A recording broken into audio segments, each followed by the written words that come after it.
Yo, what's up, guys? Welcome back. I'm Private Geek Zeke. Above me is Jet. We've both been posting plays for over 3 years, and we also do fantasy football advice.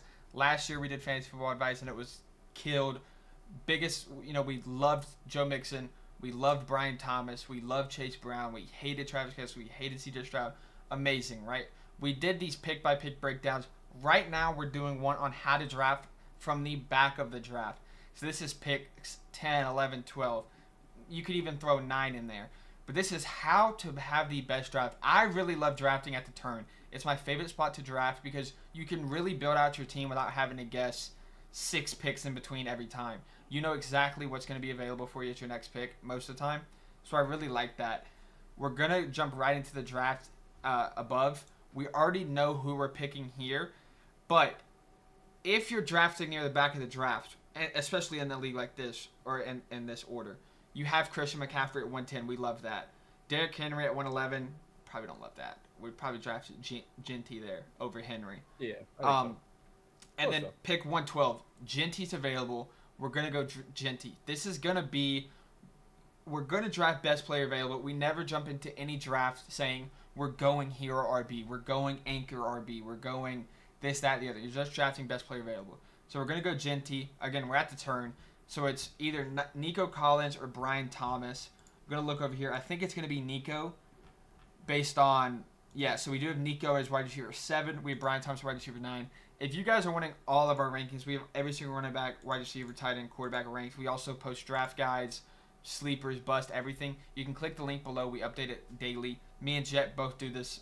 That's our favorite thing to do. We've been playing fantasy for a long time. So now that I'm done yapping, we picked Ashton Genty. We're going to draft Nico Collins here. Jet, how are you liking the start of this draft?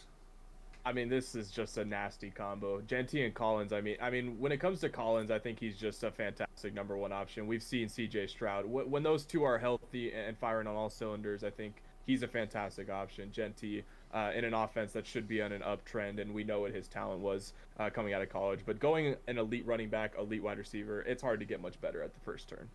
Yeah, I think this is beautiful. I know you're a Raiders fanboy, so you love that Genty pick. I know, no So, bias, huh? yeah, coming here, we're looking at the back of the draft. There's really never a scenario where I'm taking a running back 312 or 4-1. I think. Like, if Chase Brown falls, sure. It's got to be the right guy. Yeah, but like I would not want to draft Brees Hall 311, 312 because the Braylon Allen. I really like the wide receivers in this range. So I see we Yeah. have. I mean, tight end. You could maybe think about if like McBride falls. Uh, Kittle's also interesting, honestly, but Yeah, that I mean that uh, offense is not much left there. yeah. So like I Mike will Evans, I say, see as we far as have the wide running receiver back point, 16.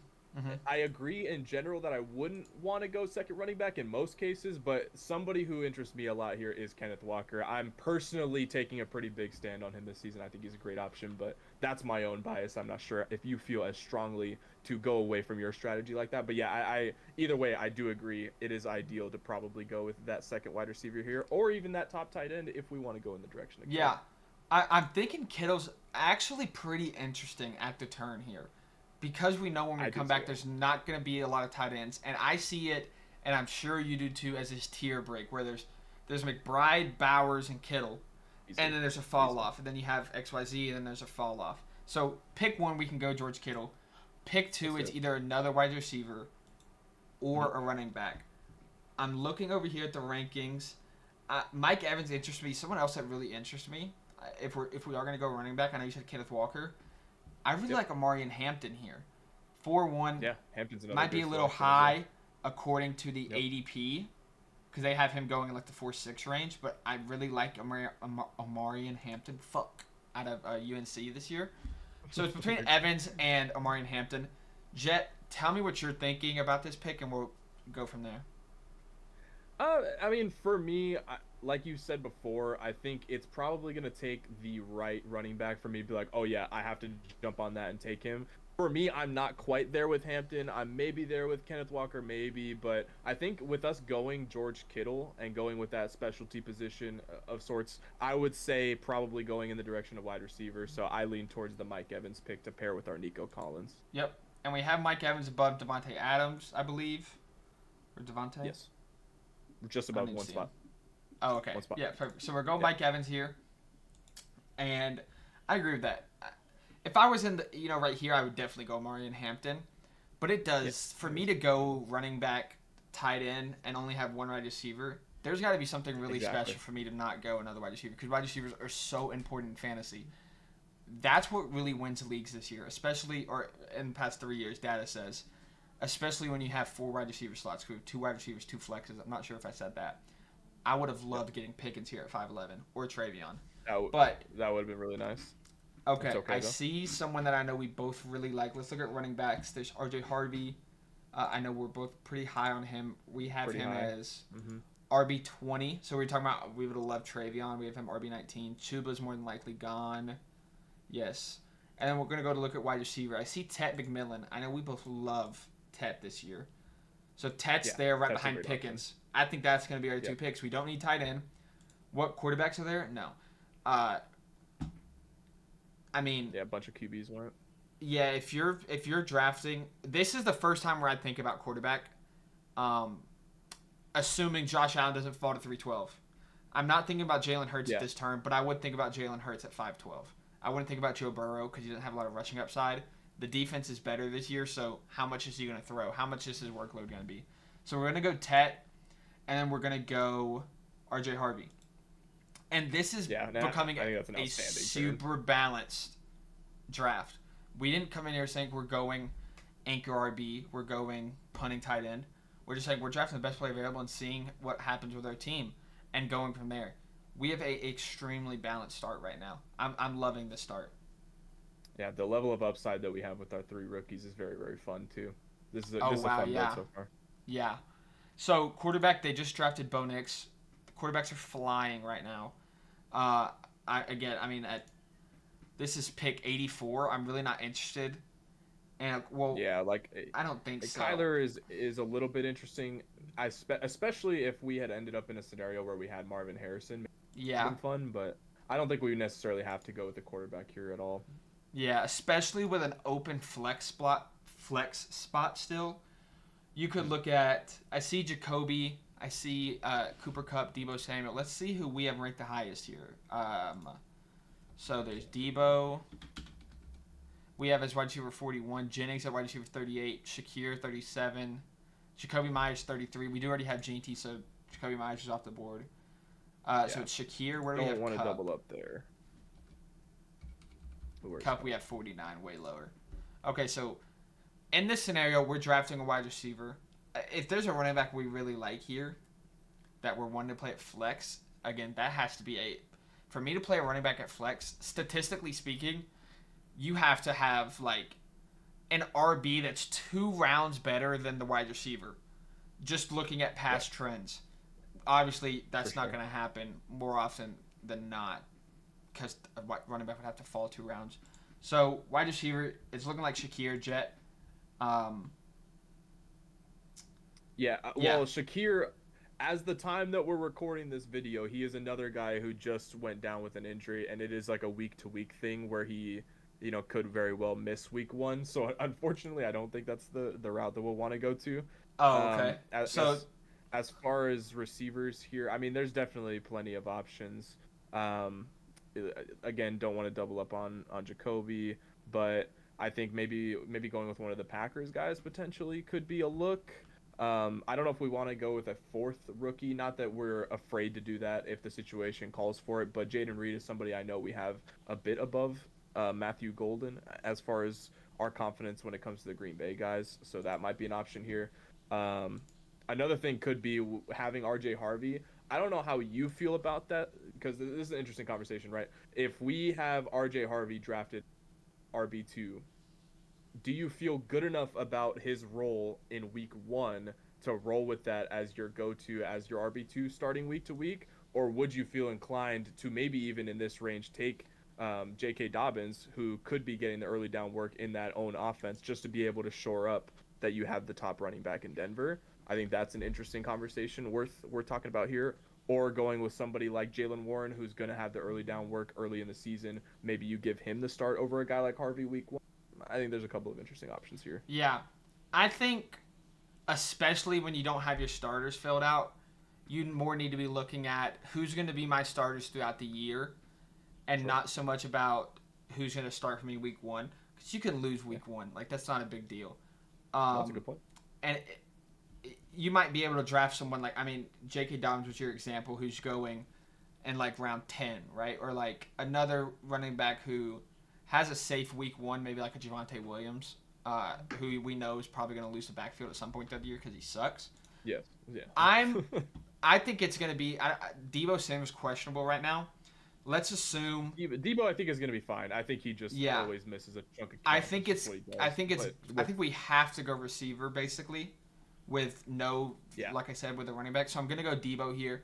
Juwan Jennings interested me, but we do have George Kittle, and I know we have Jennings like a spot or two above Deebo, so we're going to go Deebo here. Yeah, I like Deebo. I like going with somebody who's definitely stable in their offense. So if we're going receiver again, I would probably go with a Jaden Reed potentially. But yeah, Samuel, I didn't even process that he was on the board. It makes a lot of sense going in that direction for sure. Yeah. I think here with, let's see, there's there's 3 teams that don't have quarterbacks, so they're probably going to draft Kyler Murray, Jared Goff, Justin Herbert. I'm fine punting down to a Justin Fields. I know we have Justin Fields going way too low in drafts. Yeah, we have Justin Fields as the QB 10, and we can get him at QB 15. I like the Jaden Reed call. We're going to go back and have Jaden Reed, and we can be able to play matchups, and maybe Jaden Reed starts coming on the field in 12 personnel, because I know he never plays in 2 wide receiver sets. Yeah. Maybe he finally gets to, and then his value, if he does, is way up, and you can just bench Deebo, trade him, package him with RJ Harvey for a better running back, stuff like that. Yeah, Matt LaFleur offense is underrated for how many receivers that they're able to support, even with having a stable run game with Josh Jacobs. They love throwing to the damn receivers. Jaden Reed's so good. Yeah. So there goes Goff, Kyler, Herbert. We're looking at Caleb Williams, Jordan Love, Justin Fields, Brock Purdy. I'm between Caleb Williams and Justin Fields. We have Caleb Williams 1 spot higher. Ben Johnson offense.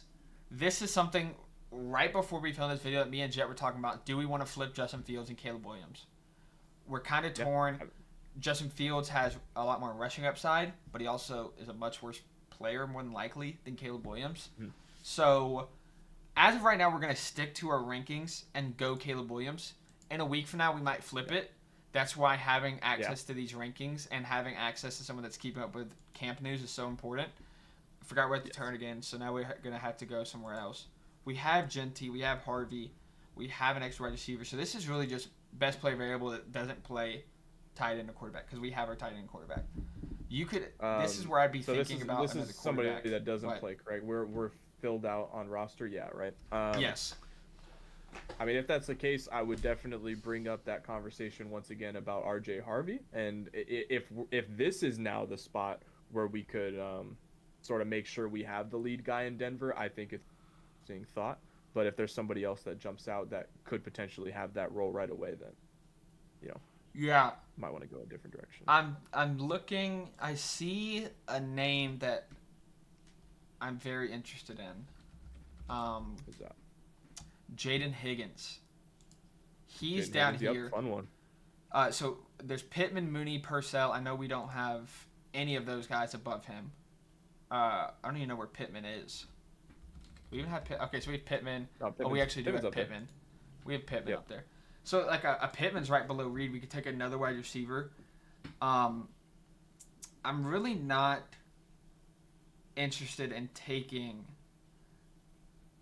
that J.K. Dobbins type guy.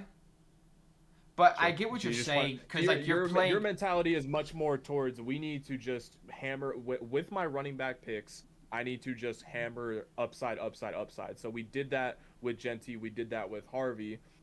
And now we don't really feel inclined to handcuff any of that. Let's just make sure I take another stab at upside if I'm going to take another running back. So your mentality is more towards let's go get Jaden Blue because he might lead the Dallas Cowboys backfield, right? Because so that I might have 3 guys that are, and that's 2 clashing mentalities that I don't always go with one or the other. To be honest with you, I think team by team, I may change my mentality. I think there's a lot of builds where I'm like, okay, this build is like so sick. I just want to make sure my RB2 isn't going to kill me. So I would think about going Dobbins. But I also agree with the sentiment of, okay, let's just hammer away and make sure I have the highest shot at high ceiling guys in my starting lineup always. Yeah, and look, here's the truth about drafting, okay? If your 6-1 pick is like, let's say RJ Harvey literally plays 10% of the snaps, which neither one of us think is probable. Your odds of winning that league are very low compared to what it was before you just drafted. from where you drafted him, right? Yes. The fact that I used my 6th round pick, and that makes a lot of sense. Yeah, so I think you should always be drafting on the basis of, like, I'm not going to draft. I want to make sure I get Ashton Genty's handcuff and draft him in the 10th round. Because I'm just trying to fill out the best part of my league. If Ashton Genty gets hurt, let's be honest, your team's probably cooked. Like, you need to be drafting for upside. There's no consolation prize between 4th and 8th place. It doesn't matter. You need to be going for 1st place or whatever. I mean, if you have a last place spot, then whatever. But if you're watching this video, I promise you're not finishing last place. There's no chance. Yep. True. Now is where you could look at, like, okay, we're talking about we want to have a running back that has potential to have a big workload in the beginning of the year. Nick Chubb with Joe Mixon out. That feels like a much better bet than J.K. Dobbins because Nick Chubb can also take over the backfield, and it doesn't affect our 6th round pick. So I really like that. You're wanting to draft someone that's safe. There's Tank Bigsby, but again, with the rest of our team, we have rookie here, 2nd round guy, new offense, 2nd year. I love taking Nick Chubb here and having that safe floor where we know he's going to start the first 3-4 weeks. That offense is going to move. They're going to move the football. Probably going to have a chance at some touchdowns early on in the season. I think it makes a lot of sense as well. Yeah. And the other pick here, 12-1, I'm interested in stacking Caleb Williams and Luther Burden. Now, granted, that's fun. We're talking about stacking with a 5th round or our 11th, 12th round pick, But I also think he's the best player available. So it's like a 2 birds, 1 stone. You could also draft another quarterback if you are, like when you're drafting the last quarterback that starts, QB12, that's where I'm more interested in, like, hey, maybe I take a J.J. McCarthy or Justin Fields if they fell, which they didn't. None of the rest of these quarterbacks are really like, oh, I think this guy has potential QB1 upside. Maybe Drake May. No, and I think in past seasons we've seen guys like that, like I would say Trey Lance the last time he was a starter before he got injured that next time. It was like, okay, I can get this guy with massive rushing upside in the 12th round. Like that's a fantastic way to go. And I think a season ago it was Jaden Daniels. So there's those kind of guys, but I feel like this season isn't necessarily full of them like we've seen in the past. I think Justin Fields probably the closest, but yeah, I agree. So Drake May goes. We have one more pick left. We already have 1, 2, 3, 4, 5, 6, 7 wide receivers. We have 3 running backs. So we're probably going to draft another running back if I had to guess. Sampson just went. I would be interested in Sampson, Ray Davis here. Tyler Algier is probably the most interesting to me. Jerome Ford, actually, with the Quinshon Judkins news. If Quinshon Judkins does go to jail or something, that's such a weird scenario that I probably shouldn't even talk about it. Let's just say if Quinshon does miss time for X reason, Jerome Ford with a 13-12 pick, the last pick in your draft, is definitely interesting. Yeah. I think it's Jerome Ford. We've seen what he can do when he steps in. We've seen Jerome Ford step in and lead that backfield and be a top 15 running back during a time period. So that's a fantastic thing. It feels a lot like the Nick Chubb, and having 2 guys like that can contribute right away. Potentially, if RJ Harvey snap share isn't what we want it to be, then you just plug in whichever one of those 2 is effectively leading their backfield, I think. And I love this build, to be honest with you. Yeah, it's beautiful. Again, we have Nick Chubb and Jerome Ford in case RJ Harvey isn't breaking out until week 5, because both those guys are vets that are going to have a workload in the beginning of the year, more than likely. We have a plethora of talented receivers. Obviously, you have Nico and Mike Evans are about as safe as a 1-2 as you can get. You've seen Nico for 2 years now with C.J. Stroud. Same thing with Mike Evans and Baker. Tet is an extremely high upside play with Bryce Young. we're buying on a decent Carolina Panthers offense. Yeah. Decent Like compared Bryce to what Young they a lot were. this year. Yeah, decent compared to what they were. So we have tight end. Caleb Williams and Justin Fields are my favorite late round quarterbacks. You could draft whichever one you like. We might flip flop them. You can see Justin Fields went 11-6. So you could even wait a little longer and maybe got him at 10-1, which that's the turn, never mind. But there's so many different ways that you can draft at the back that the main thing here is you just need to be going in, best player available, trying to make a balanced build if it falls to you. If for some reason Genty, McCaffrey, and Henry all go, and you can go Puka, Nico, that's amazing. You could go 0 RB, right? Because we don't like any RB. I mean, at 4-1, we were thinking about Hampton or Kenneth Walker. Maybe that's when you go. But if you can go Puka, Nico, Mike Evans, Garrett Wilson as your first 4 at the back, again, that's amazing. You just need to draft for what your league sets you up for, and kind of morph a strategy in here. So we kind of did an anchor RB, kind of where we had our one super strong RB and then just drafted best player available, kind of punted on quarterback, I guess you could say. But we both preach so much best player available. Don't go into draft with a certain idea. So I really like it. Jet loves it. Ashton Genty, he's a big fan. Yes, sir. So, Raider Nation, baby.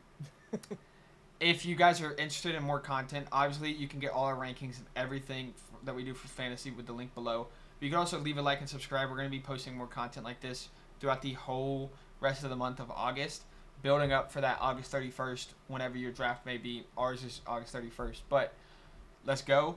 Like, subscribe. We'll catch you in the next one. Peace.